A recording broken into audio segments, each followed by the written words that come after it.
Kapag nasira ang relasyon, matik kasalanan kaagad ng lalaki.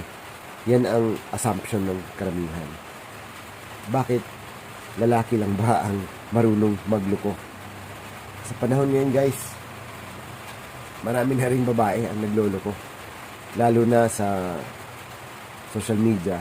Pag-post lang ng isang babae ng isang selfie o sexy na post, ang dami na kaagad babati at pupuri sa kanya. Kami lalaki ba, pag nag-post kami sa social media o sa TikTok namin, may magko-comment mong babae na, oy, handsome, oy, ang pogi mo. Kung meron man, bihira lang yun. Pero pag babae nag-post at nagpapaseksi sa social media or sa TikTok, naku, tatagta rin niya ng daan-daang comment ng mga lalaki at mga tropa niya. So, malaki din chance na maraming mag-chat o magpa-private message sa kanya, kumusta, ganun. So, kung ang babae, kung tutusin, kung gusto niya mag-cheat, mas madali.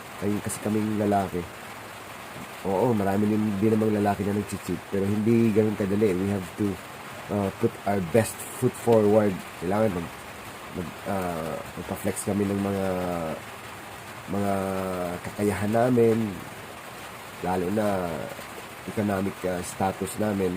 So yan, titingnan niya ng mga babae bago sila siguro magkaroon ng interest sa amin. But then, unfair naman sa aming mga lalaki na kapag nasira ang isang relasyon, amatik na kaagad kasalanan namin.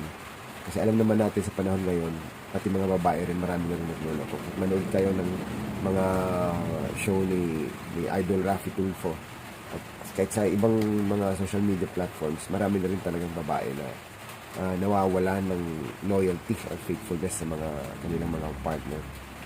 Ibig sabihin ba wala kaming kasalanan? Of course, pagdating sa relationship talaga namang may part ang bawat isa. But then cheating o ang panluloko is not acceptable in any way. So if you don't like the person, you just have to end the relationship in the right way and talk to that person.